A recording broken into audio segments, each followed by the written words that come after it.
So, welcome to the first of many Battle Weapons interviews. I've got my man D-Funk from Sydney here to do the first one, and as him and Mr. Doris was the first release on Battle Weapons, I thought it was appropriate.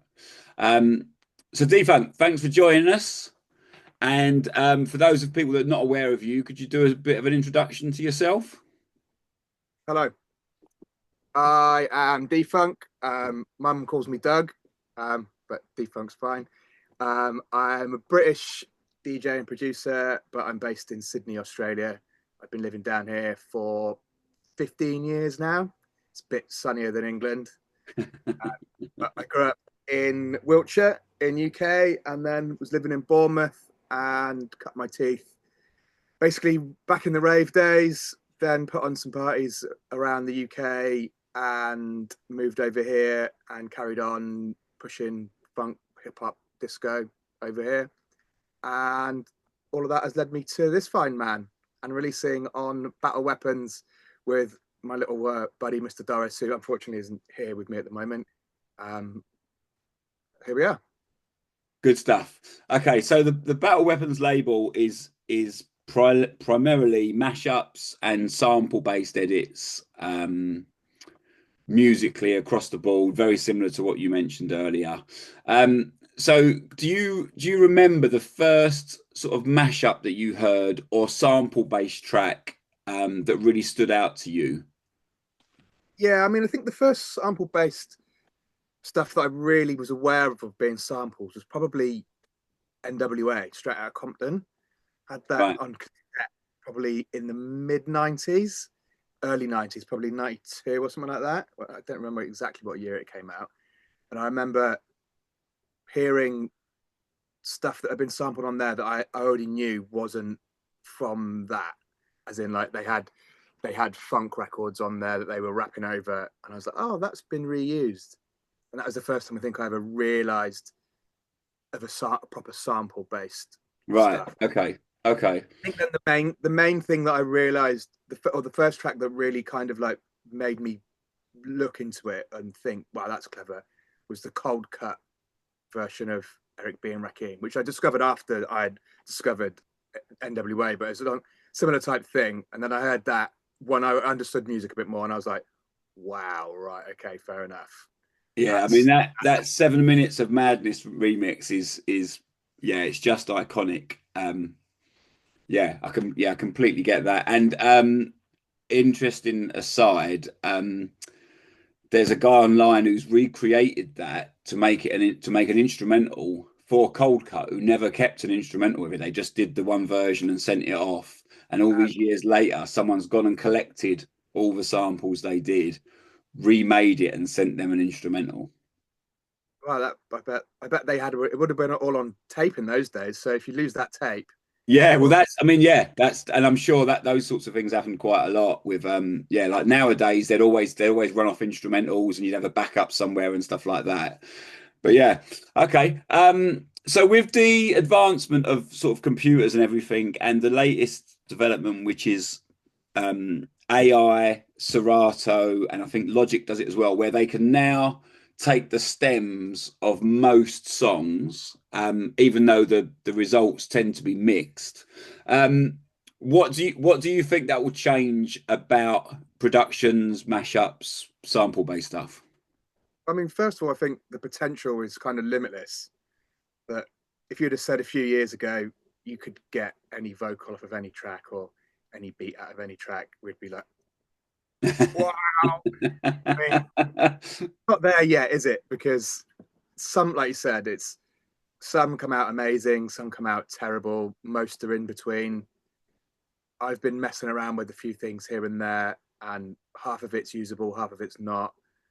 Not questioning the whether it's strictly right or not. I mean, I think we probably passed that a while ago. Yeah, we're all long past that. Whether we get it or it's made by a computer doesn't mean it's ethically right, or I don't know. I'm not sure. That's a whole other grey area. Anyway, um, I think that it's a bit crazy what it might do. Is it going to take all our jobs? I'm not sure. I don't know. Yeah, that's that. The whole AI, the AI conversation is a massive one. I I I don't believe it will in our lifetime. I think it's all far too new, and I think that from my experience, it takes a combination of things to get great ideas that work.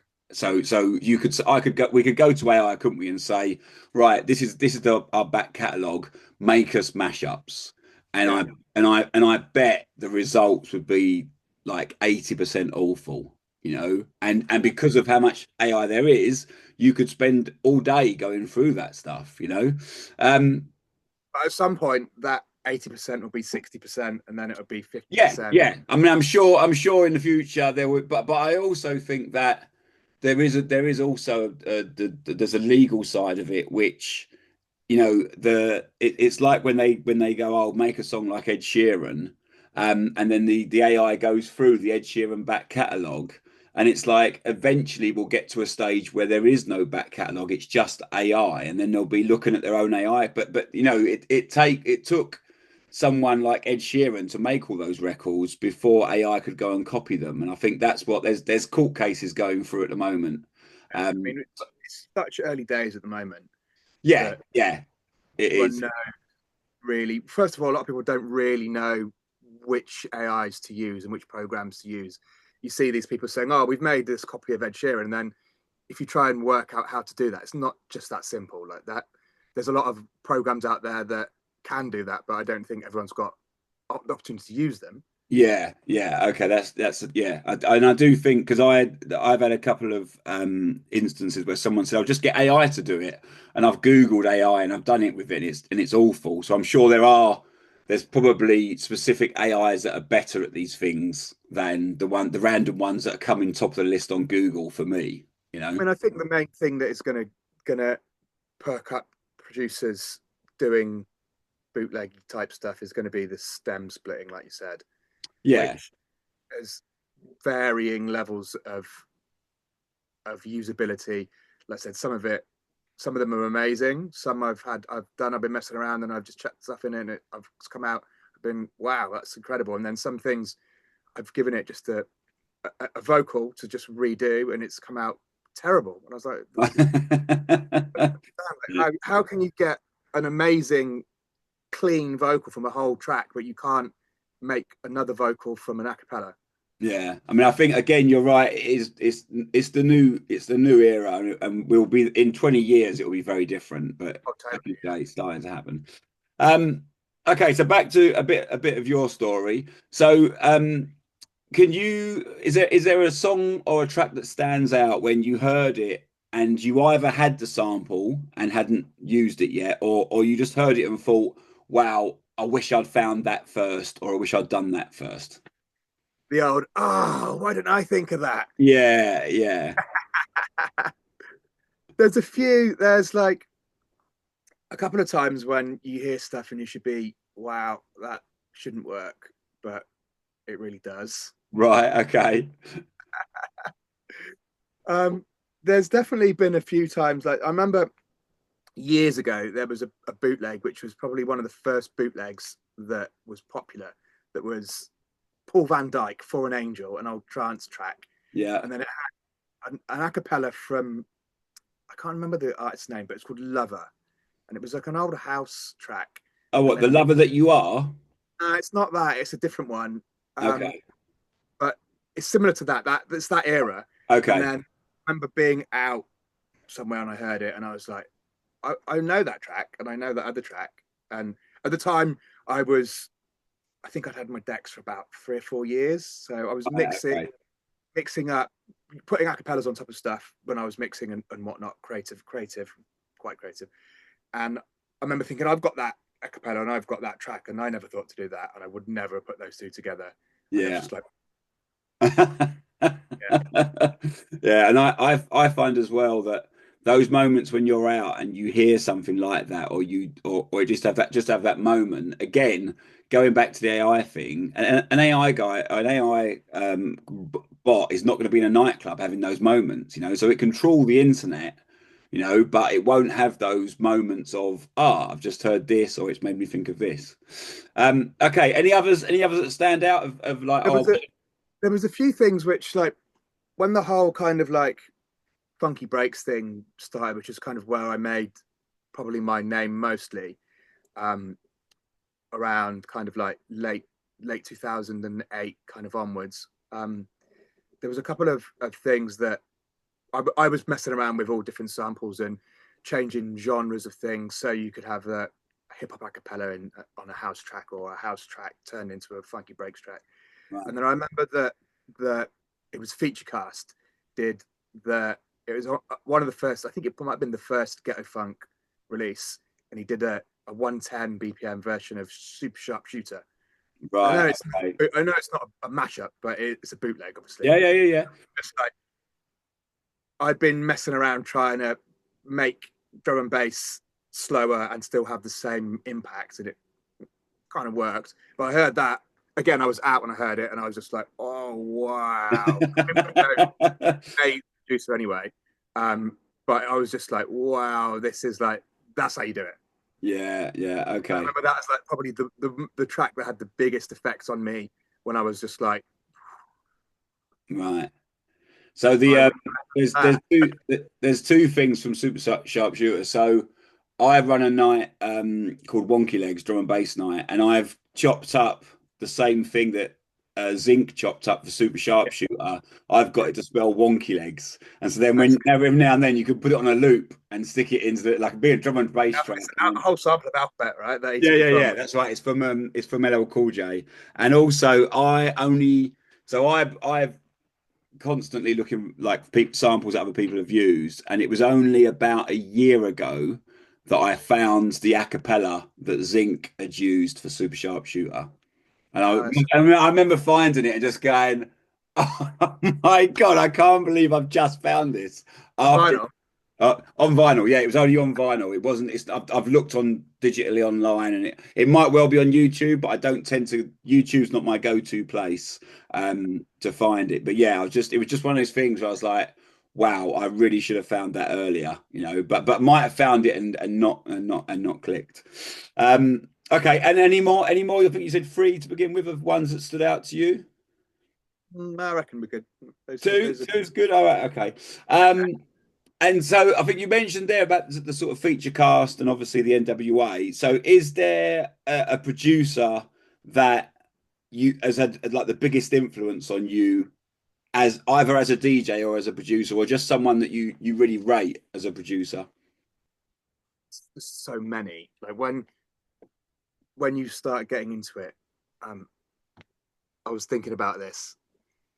The whole, like, probably the most that had the most effect on me was when I first started producing, and I first kind of went from knowing what I wanted stuff to sound like to actually working out how to make all those different sounds.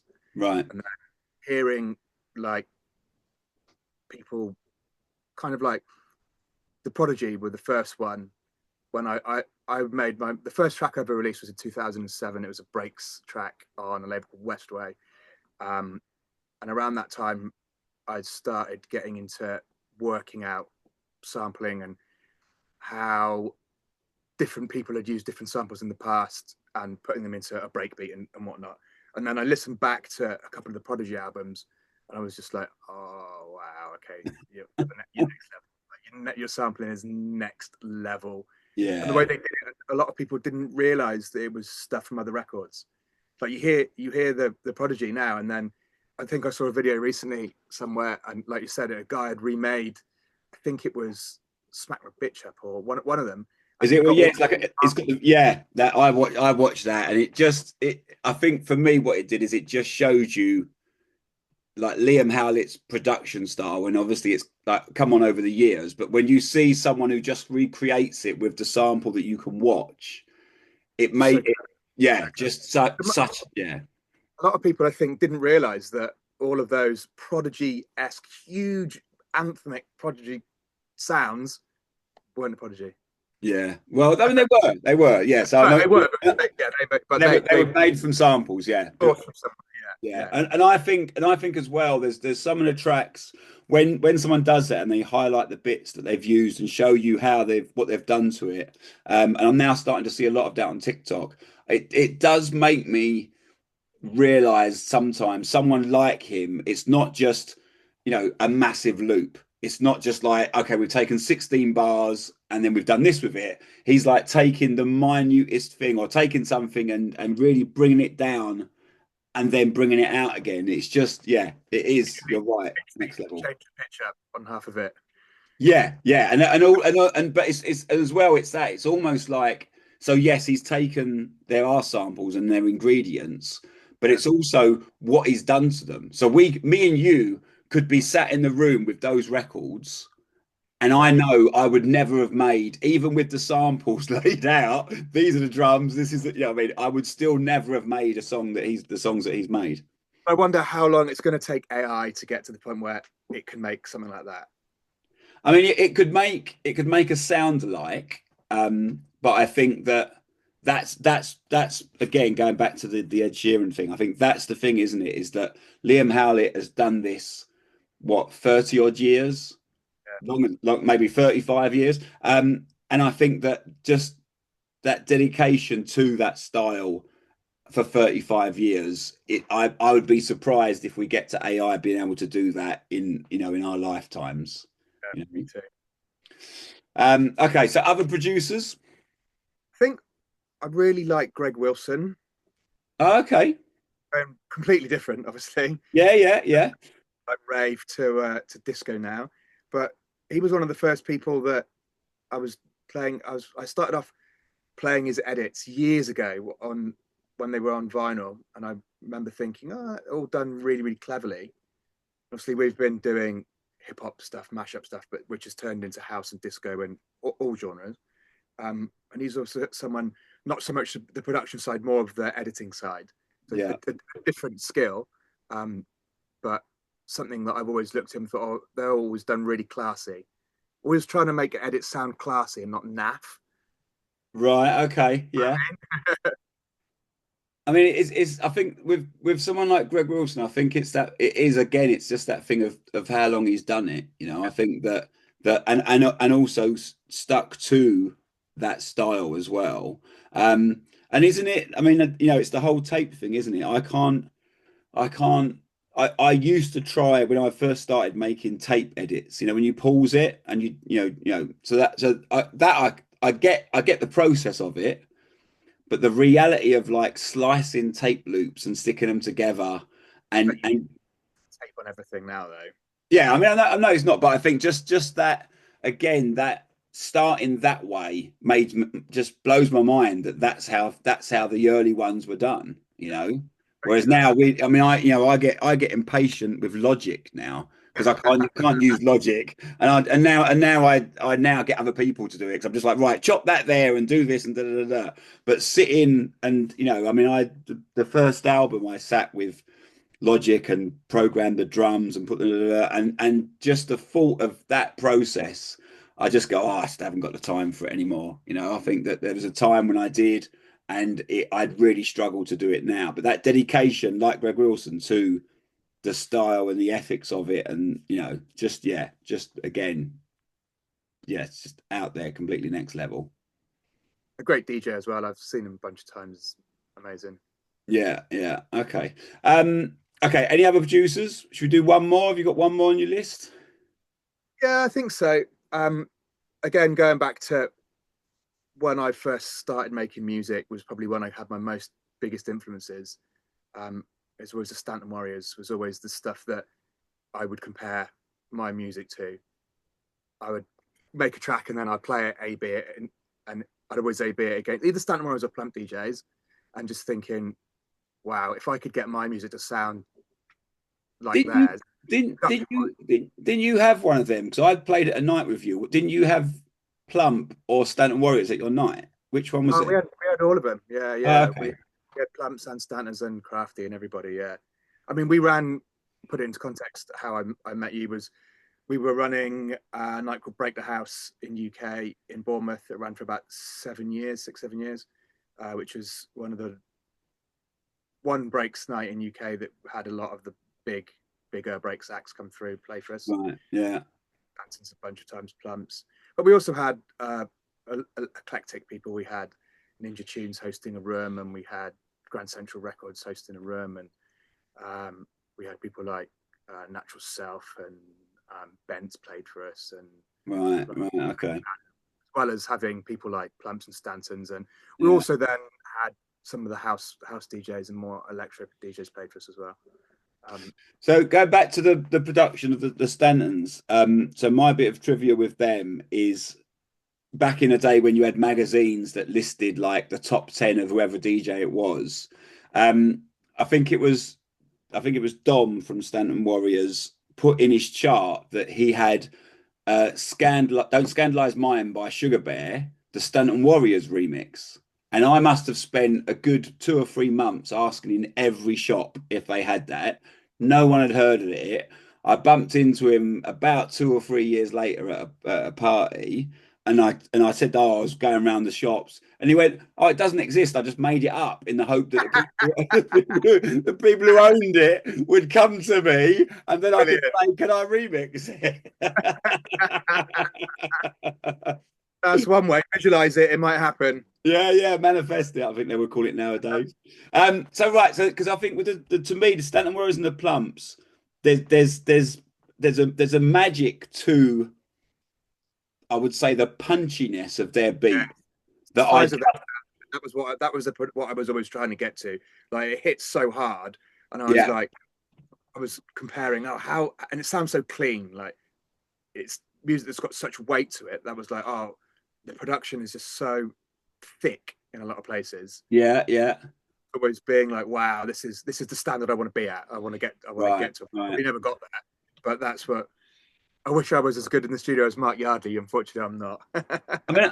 I also think as well that, like, I've learned over time that the stuff, the magic that makes that, it isn't my area of expertise. Do you know what I mean? And there are people that will sit and I now see tutorials online of producers and DJs offering up how to do it. You know, this is what I did. I got this compressor and I plugged it into this and all that stuff. And I just think at the time I didn't understand that. Now I would look at that and go, that's not my area.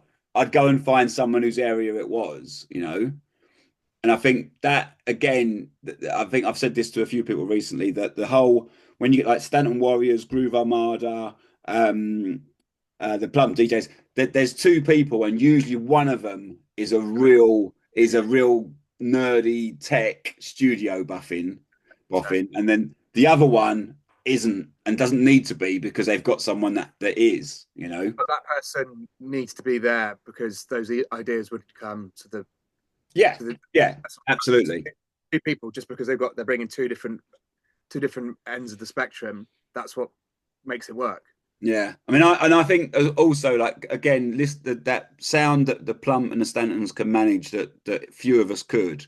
To me, that there's something in that even if that person wasn't there, the ideas and the stuff they've done still stands out like head and shoulders above a lot of other people, you know. Okay, and that sort of leads on to not just now, but historically, favorite labels or labels that you've been impressed by their output. There's a few, actually. There's one I was thinking just there. There's one from Melbourne. I've got it here, called Choi. Oh yeah, with the Traffic on it. Yeah. So first of all, they've got some nice looking vinyl, because look at that. Yeah, good stuff. They have consistently been putting out remakes. The Traffic are a band, right? Yeah. 45s of remakes of big tracks, Michael Jackson type stuff. Yeah. I mean, I think for me, their magic has been, what really got them noticed was cover versions of things you wouldn't expect. Yeah, you know, exactly. So if they were a new funk band, or whatever you want to phrase what sort of band they are, and they just did classic funk tracks, then most people wouldn't have heard of them. But for me, it was things like they did Skrillex Bangarang, you know, and I think, you know, and those are the ones when it's, I love cover versions, and when it's something from one genre completely taken to another genre, um, then that's the magic for me. Okay, yeah, and other labels or The other one is very similar. But this was one I like, Big Crown. You can't see that. oh yeah, I know Big Crown. Yeah, okay. Again, they're doing a similar thing. They're making tracks in different genres. The ones I like are the kind of more tropical calypso ones. They've got like steel Yeah. drum. Okay. Yeah. Yeah. And that I first I think heard was their version of 50 Cent Pimp, like a steel drum version of it. Yeah. That's And, really well done. and discovered that they've got also a bunch of really good reggae dub uh, originals and remakes. It's just a Yeah. great label. Yeah. And then another label that I really like at the moment, which is doing really good stuff, is from Australia, called That's Not an Edit. Okay. They're mainly digital label. They are putting out some 45s now. I think they've done about 3 45s, but they're mainly digital. Um, Basically, the idea is to gather up all of Australia's best remixers and editors, and they all put in a track, and they release a compilation, probably about every 6 months. So it's got Right. about 15, 20 tracks on, all genres, but all edits of stuff that people have made, all either Australian or based in Australia. Right. Okay. Oh, nice. Really. And they've obviously there's not everything's amazing, but most of the stuff that gets on there is High very quality. good. Right. Okay. Oh, good stuff. And that's for free. And Okay. it's all like I said, flying the Aussie flag for edits and music and stuff. And I got Okay. some. I mean, how does that work? Do you count because you're based there, even though you're Johnny Foreigner? Yeah, I'm Australian. I've got an Aussie passport. Um, I don't think I think I'll always be English with an Aussie passport. But Right. Okay. Fair play. sometimes they claim me as Aussie. Sometimes I'm still English. I don't know. If it's the cricket, I'm definitely English still. I remember I was telling a story about you turning up as the Queen, and that a big reaction. Still got that dress actually somewhere. Okay, and just lastly, so if people are they like what you've done, what have you got? What's forthcoming, or what are your next few things that you're trying to release, or planning to release, or working on? Just to let people know. So at the moment, we've got this lovely 45, which is Friday Funky 45, Yeah. which came out about a month ago, I Right. think, Okay. maybe, which is Mr. Doris and myself. Um, that one, I think there's still a few copies left. I know it did pretty well on the Juno Downer. It got to number 2, I think, in the hip hop chart, which is Oh, good stuff. always nice. Um, and then this year we've got, like I said, I'm producing on my own, but mainly we've been doing stuff with Mr. Doris recently, the last couple of years. It's a production partnership that he was resident at Break the House with me. I was been resident at a night with him in Bournemouth for years. So we've a long time friendship, and it just kind of grew into a production partnership. Sorry. And again, it's one of those things that two minds is always better than one.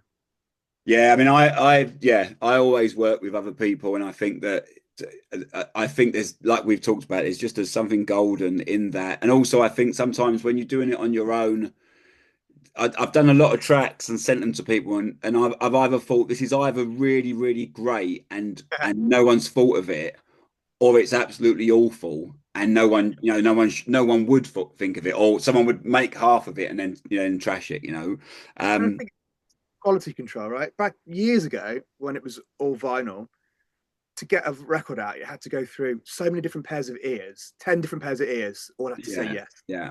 Now you can sit in the studio, you can make a track, and then you just click upload and it goes onto the internet and it's there straight away. And Yeah, which I don't know. There's something. There's a whole conversation around that. But I think for me, I think that having that partnership with someone with similar tastes, with similar styles, with similar ideas, it keeps you in your lane. I think Whereas musically, you're very similar to me. Where there's loads of stuff we all listen to. I just think one minute I'd be doing Hungarian jazz, and next week I've been doing drum and bass, and next week I'll be doing disco house, and I think Have you thought about combining the two, Hungarian jazz, drum and bass? There's a story for another time where I invented a whole genre, but that will come back to another time. Okay, all right. Well, look, so let's wrap this up. We'll probably do I'm going to do one with Doris in the future and get his side of the story. But yeah, so right, so thanks for joining us.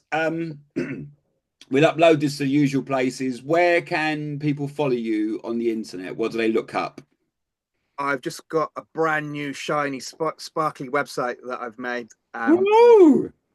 Funk.com.au. So gone full Aussie. Okay. I think I talked over the start of that, so I'm going to stop talking and do it, leave a gap, and then say it again so people can look for it. So you can find me at my new sparkly website, which is defunk.com.au. I'm on all the normal socials, Instagram, Facebook, whatnot. Defunk Breaks on Instagram and Facebook, and then on SoundCloud, Defunk D-Funk. All the music's there. There's hundreds of hours of stuff no one listens to. Wicked. Right, hold on a second. Right. Thanks for joining us. I'm gonna stop this now and upload it. Yeah, and I'll speak to you soon. Yeah. Cheers, buddy. Great chat.